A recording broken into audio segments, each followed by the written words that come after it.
Generasi Z adalah generasi yang tumbuh bersama teknologi dan media sosial, atau dikenal juga sebagai digital natives. Bagi generasi Z, media sosial bukan sekadar ruang komunikasi dan ekspresi diri, melainkan sudah menubuh sebagai identitas personal dan sosial mereka. Citra diri yang melekat dalam kehidupan mereka sehari-hari. Media sosial memang membawa dampak positif bagi kehidupan generasi Z, seperti akses informasi tak terbatas dan memungkinkan mereka untuk dapat berjejaring dalam skala global. Akan tetapi, media sosial juga membawa konsekuensi. Salah satunya tekanan sosial untuk selalu tampil sempurna, perasaan cemas terhadap penilaian orang lain, hingga gangguan kesehatan mental. Di tengah berbagai fenomena seputar keberadaan media sosial dalam kehidupan generasi Z adalah budaya flexing, yang merupakan upaya unjuk diri para pengguna media sosial, umumnya dalam wujud prestasi, kebahagiaan, dan gaya hidup mewah secara berlebihan, atau istilahnya pamer. Lantas, bagaimana budaya flexing ini dipahami generasi Z? Sejauh mana flexing berpengaruh dalam kehidupan dan citra diri mereka? Dalam video ini, kita akan mendalami perspektif dari 4 mahasiswa yang mewakili berbagai latar belakang dalam penggunaan media sosial, utamanya tentang flexing dan citra diri. Apa yang tidak kita bicarakan tentang media sosial? Kita hari ini akan ngobrol soal media sosial. Nah, di sini teman-teman semuanya punya media sosial kan ya? Ya. Apa aja yang dipakai? Mungkin satu-satu dari dia dulu mungkin. Media sosial mungkin yang paling masif digunakan Instagram, TikTok juga punya, terus ada LinkedIn, mungkin bisa, WhatsApp itu termasuk juga. Boleh. Itu sih sejauh ini yang lagi aktif-aktifnya dipakai. Kalau saya yang kurang aktif justru Instagram. Oh gitu. Justru Instagram. Kenapa itu? Karena saya masih mikir 2-3 kali untuk melakukan sebuah aktivitas di Instagram gitu, Mbak. Jadi Boleh. Instagram itu hanya mungkin sekedar scroll, lihat aja, tapi untuk mengekspos diri saya justru bisa dibilang pasif sih di situ. X apa Twitter itu juga pasif. Ya itu, kalau yang mainstream seperti WhatsApp, Line itu kan memang karena keperluan untuk perkuliahan, media sosial yang digunakan untuk komunikasi itu saya gunakan secara aktif mungkin. Kalau saya emang nggak aktif di X atau Twitter juga, terus juga nggak aktif di TikTok. Jadi kalau sosial media emang mainnya cuman Instagram sama yang untuk bisa komunikasi gitu sih, kayak WhatsApp sama Line. Main.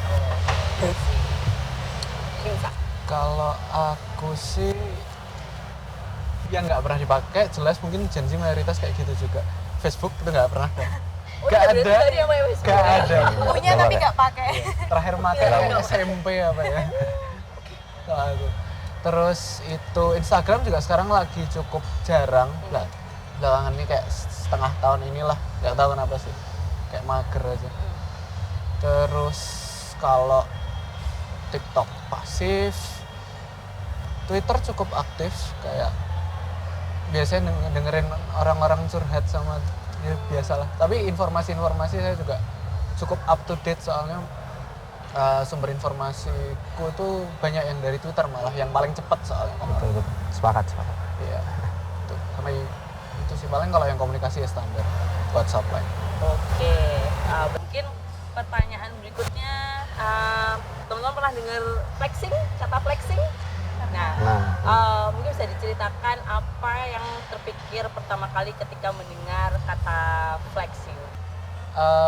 Show off. Mungkin nggak secara langsung konotasinya sombong ya, itu kan negatif banget. Tapi arahnya ke sana, gitu. Jadi show off lah, positif maupun negatif. Pamer.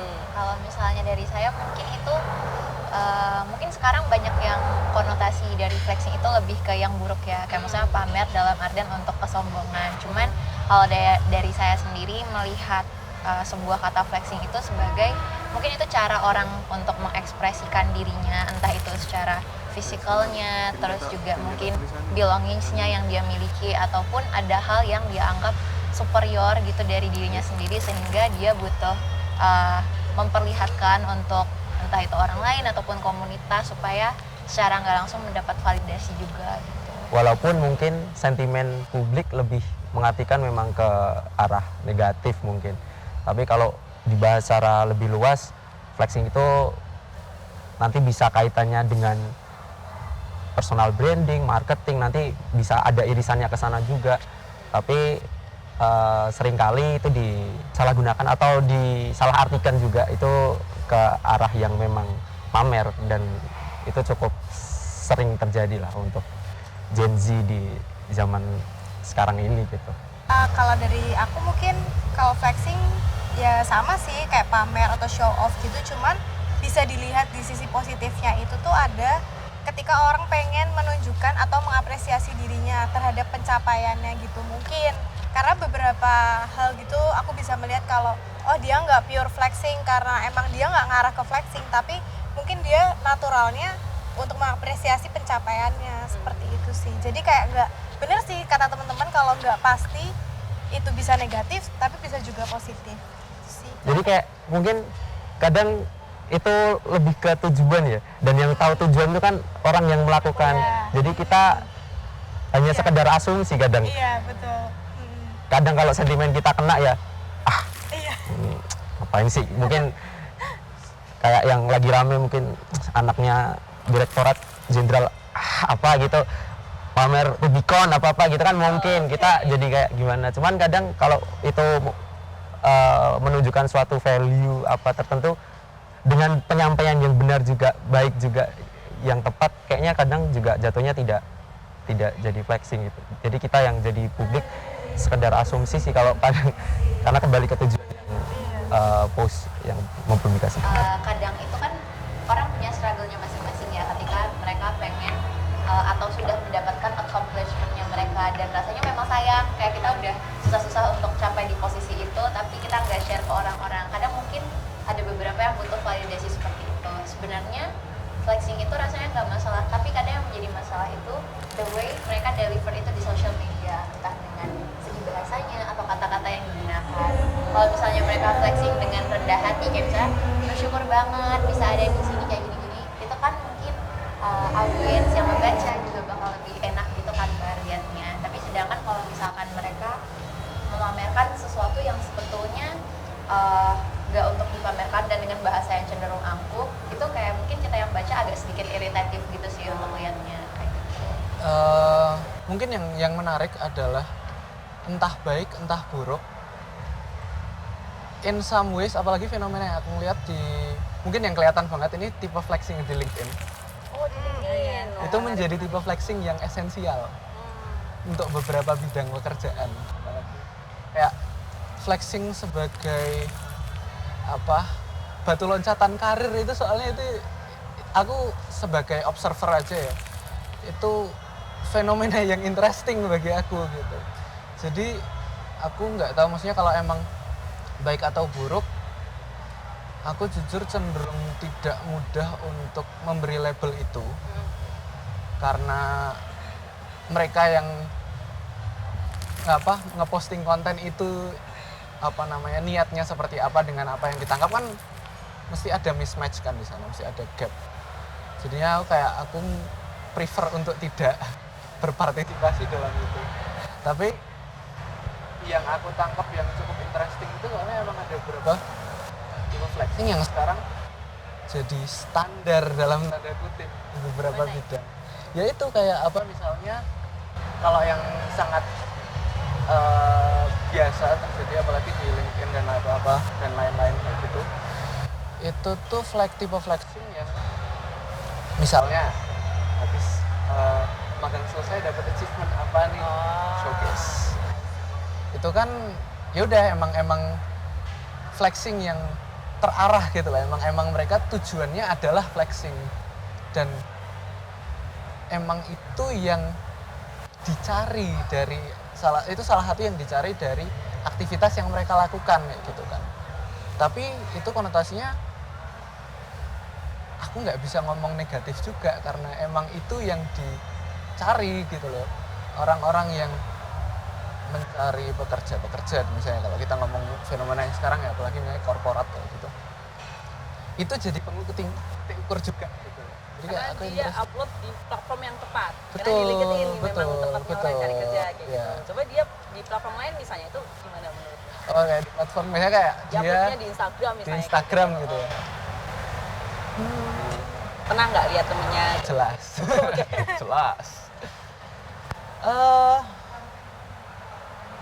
mungkin kalau aku sendiri mungkin kayak apa kayak Dea kayak Sofi tadi sempat ngomong juga bahwa itu tipe flexing yang mungkin mereka mencoba memberi apresiasi pada diri mereka sendiri dan secara eksplisit maupun implisit secara sadar ataupun tidak sadar mereka mencari validasi dari situ juga kan feedbacknya kan kayak apa namanya aku senang banget misalnya habis selesai kerja di sini gitu kan habis itu mereka kayak semangat gini-gini kamu keren banget di sini oh kamu sampai ketemu lagi dan lain-lain itu ya itu sih kayak aku nggak tahu aku bisa melabel itu positif atau negatif tapi yang terjadi itu mungkin niatnya apresiasi diri secara yang dia utarakan ya emang maksudnya niat di dalam kepalanya itu adalah aku pengen mengapresiasi diriku sendiri dengan ini tapi secara sadar maupun tidak sadar aslinya perilaku ngepost itu atau perilaku menciptakan konten itu juga bentuk mencari validasi gitu itu sih. Pertanyaan berikutnya tadi menarik yang ngebahas soal jadi kalian tuh masih mempertimbangkan gitu yang tergantung intensinya yang ngupload sebenarnya itu. Sekarang kita mengabaikan dulu intensinya yang mengupload itu seperti apa, tapi fokus ke yang teman-teman lihat. Nah, aku pengen mendengar misalnya sharing soal gimana sih nonton konten-konten yang menurut teman-teman tuh flexing itu tuh berdampak ke diri kalian kayak gitu.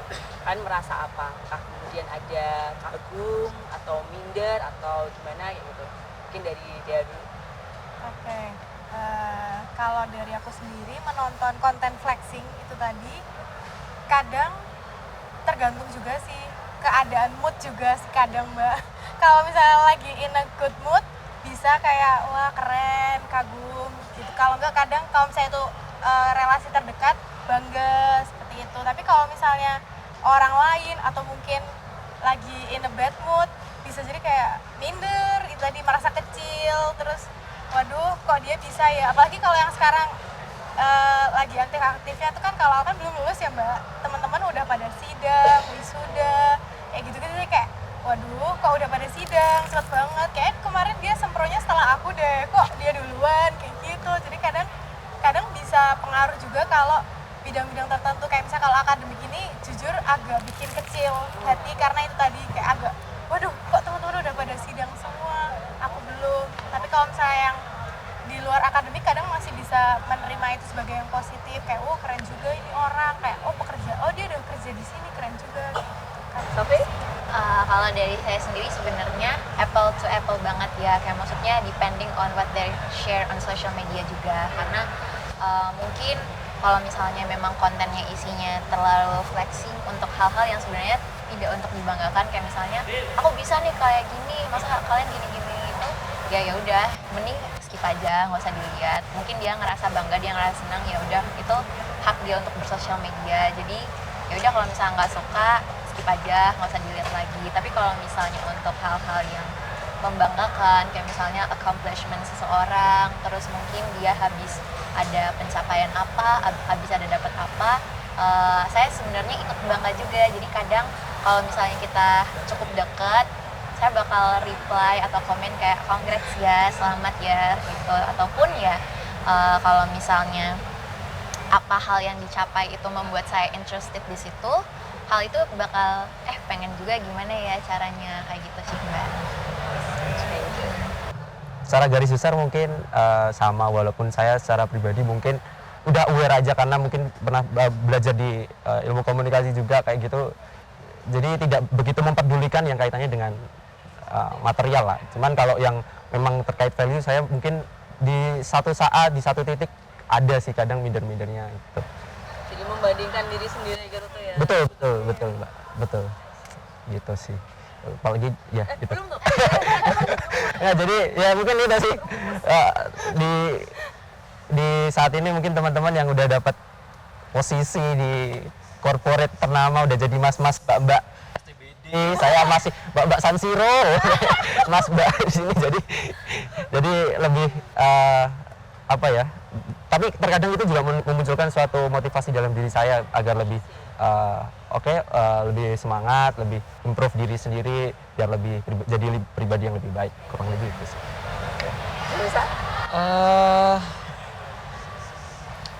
Aslinya gini, kalau dari aku sendiri, perilaku flexing misalnya yang aku sebagai orang yang menerima ya, sebagai orang yang proses terpapar langsung dari berbagai sisi sudut, itu tergantung. Jadi untuk hal-hal yang misalnya kayak tadi teman-teman juga pada bilang hal-hal yang bersifat material mungkin, itu benar-benar aku bisa ngomong aku nggak begitu care dengan orang-orang yang flexing seperti itu, karena istilahnya nggak relevan lah sama aku.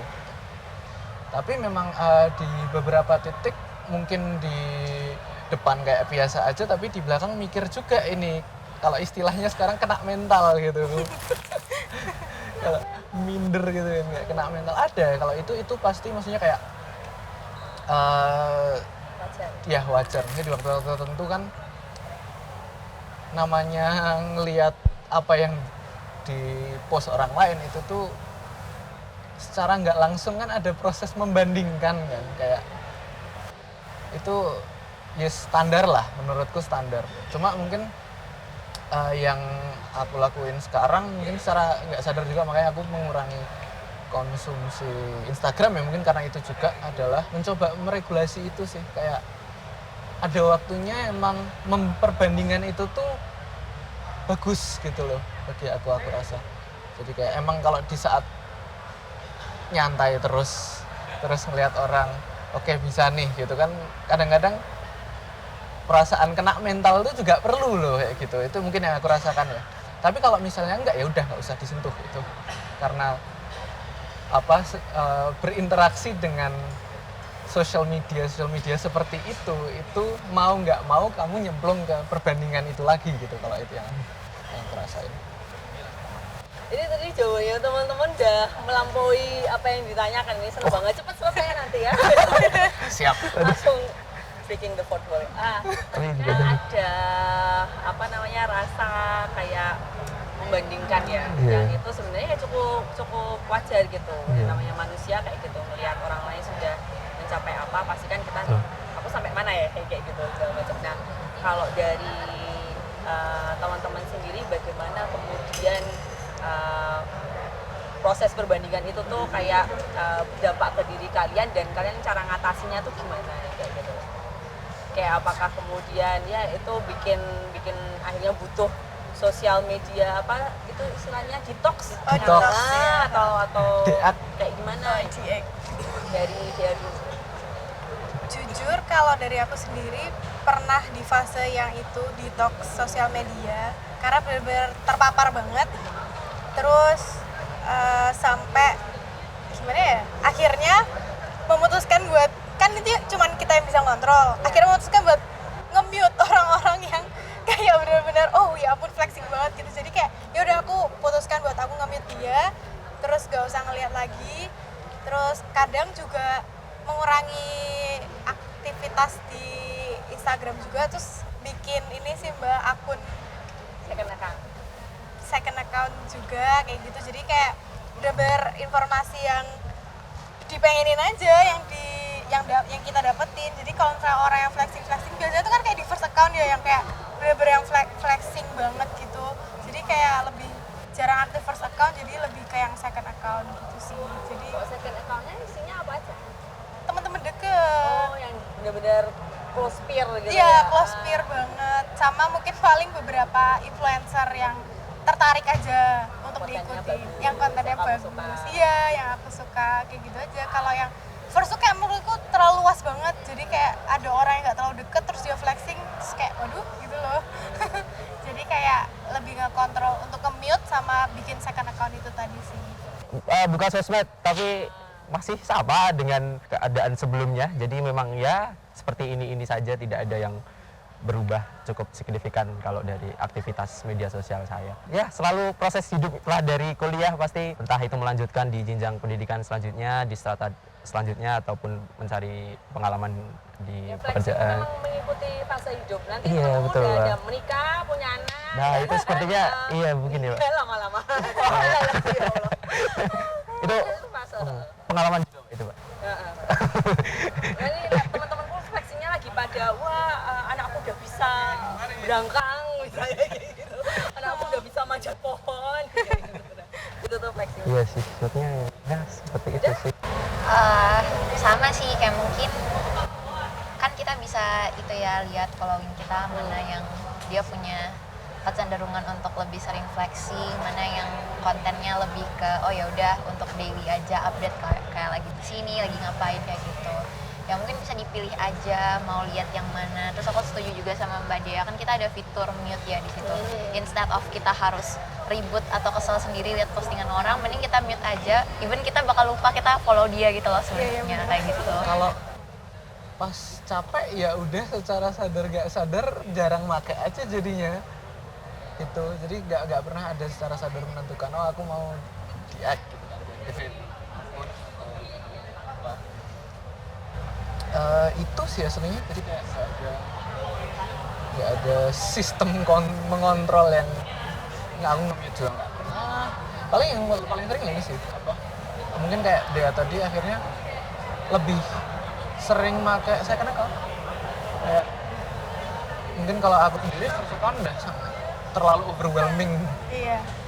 entah itu dalam apa namanya urusan hal flexing ataupun enggak, itu kayak semuanya di situ gitu kan. Jadi kayak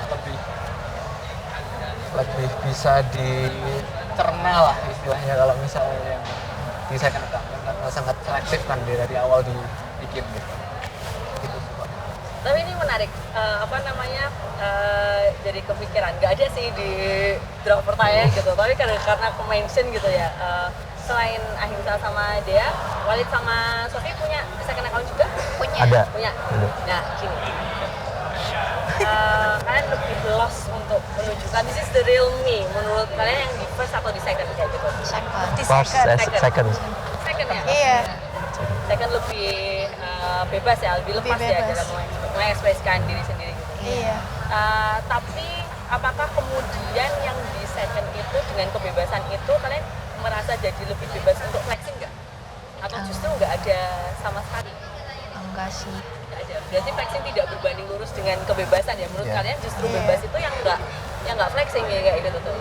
Justru kalau misalnya mau flexing kan why not di first account, kan lebih banyak yang lihat gitu Iya, setuju, sebetulnya. setuju. Nah, Kadang gitu. Penontonnya yang kita butuhkan ya? Kalau Iya. di second itu kadang kita ngerasa lebih secure aja sih, kayak maksudnya kita kan bisa membatasi teman-teman yang ada di situ, kayak maksudnya dengan kita share sesuatu kita sama-sama paham gitu loh. Misalnya saya ngepost tentang sesuatu, saya tuh udah ngerti gitu Mbak, temen yang seperti ini nih dia bakal menanggapi apa sih, atau dia bakal biasa aja. Tapi kalau misal post di first account nanti dilihat keluarga, dilihat ada saudara dan segala macam, kadang bisa aja maksud kita cuman pengen post buat bercanda tapi ditanggepin serius kayak gitu. Jadi second tuh biar lebih bebas aja sebenarnya. Daripada salah paham, post di gitu. Post ke orang-orang yang mereka tuh bakal paham dan relate gitu sama kita kayak gitu. Ada nggak yang apa nanti yang jawab siapapun aja yang pengen jawab gitu, ada nggak yang pernah sampai ribut gitu gara-gara flexing gitu, ribut sama teman atau sama saudara? Nggak ada ya? Belum pernah sih. Belum. Iya. Alih-alih memilih ribut kan, memilih untuk itu tadi antara nge-mute atau Iya, udah skip. skip aja kayak Iya. gitu, atau itu tadi puasa sekalian gitu. Intermittent fasting. Oke.